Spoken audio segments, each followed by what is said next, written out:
In episode 185 of Swallowed Star, Luofong shreds through the mechanical clan's dreaded 9 absolute divine kingdom, absconds with their advanced spacecraft, and reaps a treasure trove that defies imagination. As he steps onto the main continent of Yanji, countless alien races quiver at the mere mention of the Golden-Horned Beast's terrifying might. But before he can bask in victory, an even more formidable threat emerges: the mechanical clan's Immortal King. Instantly recognizing the silver-winged king, Luo Feng's Golden-Horned Beast incarnation, this Immortal King unleashes the 9 absolute divine kingdom in a brutal counterstrike. Within this mysterious realm of swirling purple energy, the Golden-Horned Beast finds itself besieged by a swirling menagerie of weapons. Anything from squat mechanized puppets to 100-meter-long swords to curious little devices, coalescing into a fearsome phalanx of 81 towering metal giants. Crafted entirely from rare G-grade metal, worth tens of billions in Hunyuan currency, the sheer scale of this armada tells of a background both powerful and austere. Even king-level warriors rarely wield so much precious ore. The tallest of the giants steps forward, speaking in the mechanical clan's austere tongue. These titans are the 81 god kings of the 9 absolute divine kingdom, each on par with the lowest tier of king-level power. They demand the return of the 530,000 mechanical puppets Luofong had seized. Only then will he be spared. But behind their words lurks Zwaika's ruse. Once the puppets are back in his control, he plans to smash through the world ring and eject Luofong, seizing his treasures. Luofong sees through the ploy instantly and flat-out refuses.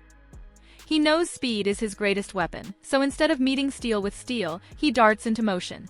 The Golden-Horned Beast blurs between metal giants with exhilarating agility, aiming straight for the core of this purple-tinted space, which must be anchored by 9 pyramids.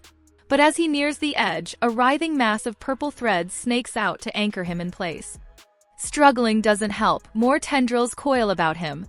Suddenly, 81 sword lights converge mid-air, forging a gargantuan 300-meter blade that pulses with spatial energy, enough to fracture reality itself.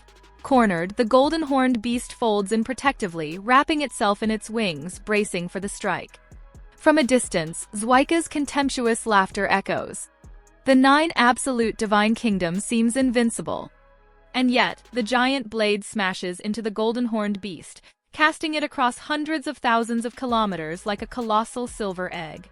Though Shi Wu Yui and Jiang Jia catch the brunt of the impact, residual force still leaves Luofong bleeding golden blood from his mouth. He lashes out, trying desperately to entangle one of the god kings to disrupt their coordinated assault. But the purple threads strike again, lashing at him like 1,000 tentacles, binding him further. As they strike again, unleashing a second blow, the supreme god king raises a massive sword. His fellow 80 converge their purple aura onto him and cleave space open anew, forcing Luofong airborne once more. A third volley arrives, this time in the form of a massive hammer, as tangible as iron, pounding down on the Golden-Horned Beast. Blood streams from all 7 openings and surges from its mouth. Yet, shockingly, its body remains unbroken. Zwaika, watching closely, suddenly hesitates. His masterstroke may be cracking. Now sensing his enemy's weakening, Luofong pivots. He summons Irina, the Zerg Queen, and unleashes a million Tiger Armored Zerg Kings, Realm Lord-level troops. They form orderly ranks under Irina's crisp command, focusing every energy beam into a terrifying unified strike capable of shredding king-level defenses.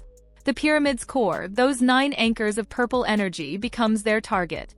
One precise strike, and the entire divine kingdom could collapse. Zwaika panics. Even his mighty entangling mode cannot restrain this million-strong force. The God King's energy is nearly spent, and the Golden-Horned Beast shields the Zerg mother nest with its wings. Desperation drives him to deploy 8 million mechanical puppets, but there's no time. The Zerg strike unrelenting. Their light beams converge at a single focal point, detonating with apocalyptic force. The purple realm trembles, the pyramid spaceship shatters in situ. Quickly, the Golden-Horned Beast retracts its Zerg army to safety.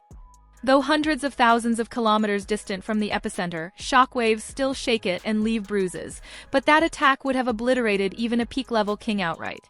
Seizing the moment, the Golden-Horned Beast charges toward the ruined triangular ship. From afar, Zwaika can only roar in impotent rage as his fortress, and the prize is snatched away. The captured pyramid wasn't just a trophy. It was one of the very core components of the 9 absolute divine kingdom, and inside it lay an entire legion of 1,000,000 mechanical puppets. Without hesitation, the Golden-Horned Beast unleashed tens of thousands of front shadow insect warriors. Their mission was precise and merciless: infiltrate the vessel's control systems and sever every last link to Zweika's remote command. Within moments, the controls went dark. The Great Pyramid, now nothing more than a silent hulk, vanished into the depths of Luo Feng's world ring. The 81 God Kings gave chase, their fury unrestrained. But stripped of the purple space domain that bound them together, they could no longer muster those devastating joint strikes, and even recharging their strength was proving difficult. One by one, the Golden-Horned Beast brushed them aside, taunting them as shadows of their former threat. The Supreme God King made one last attempt at negotiation, offering 10 billion Hunyuan units in exchange for the ship's return. Luofong didn't buy it for a second. The vessel and its contents were worth far more, and with human allies to trade with, its value could be multiplied many times over. Back in his control room, Zweika's composure finally cracked. His fist slammed through the console, sparks flying.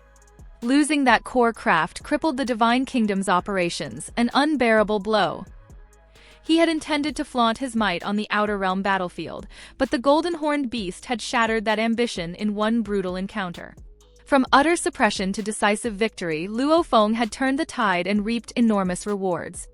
But as he tore through the void with his spoils in tow, a nagging regret took hold. One pyramid had fallen into his hands, but the other 8 had already fled beyond reach. Each was priceless, easily on par with the rewards for clearing the Domain Lord level trial of Tongtian Mountain. Luofong knew he'd gotten lucky this time. Without the million-strong Zerg assault tearing open the defenses, he'd have never breached a ship of this caliber. As he replayed the battle in his mind, one glaring weakness stood out: his detector. With superior detection tech, the enemy had dictated every move. From the opening siege of 9 million F9-class mechanical puppets to the deadly snare of the 9 absolute divine kingdom, Luofong had been on the back foot from start to finish. Only that desperate Zerg counterstrike had saved him from being locked down forever. Detector, the thought weighed heavily. With a more advanced unit, he could spot threats early, even seize the initiative. Though safe for now, he had the uneasy sense that eyes were still on him. The pyramid was too valuable; its true owner would never simply walk away. Sure enough, 300 million kilometers out, Zweika was already in pursuit aboard another pyramid ship. His face was a mask of gloom, but his eyes burned with feral determination. To him, the stolen vessel wasn't just a loss. It was the very heart of the 9 absolute divine kingdom, and he would reclaim it at any cost. He reached out through the Mechanical Clan's virtual network, contacting 2 formidable allies: Mamabu, the Undead King of the Thousand Eyes Heart Clan, a peak-level king infamous for soul-shattering attacks, and the Nine-Sword King of the Mengwan Clan, a master of teleportation. The bounty was staggering: 3 billion Yulan units, and every scrap of loot would be theirs. The Undead King hesitated. He was deep within the perilous Star Tower zone. But the prize was too rich to ignore, and soon he agreed to teleport to the Flame Sacrifice continent through the Divine Kingdom's channels. The plan was elegant in its lethality. The Undead King would pin down the Golden-Horned Beast with soul attacks, while the Nine-Sword King's teleportation ensured Luofong couldn't slip away. But before their trap could be sprung, Luofong made his own move. He paid 10 million Hunyuan units to the Star Illusion King of the human camp to teleport him completely beyond Zweika's detection range. Enraged, Zweika slapped a continent-wide bounty on Luo Feng's location: 50 million Yulan units. The news spread like wildfire across the Flame Sacrifice continent, and suddenly the Silver-Winged King was on every hunter's radar. Realizing the danger, Luofong concealed his Golden-Horned Beast clone and reverted to his human form.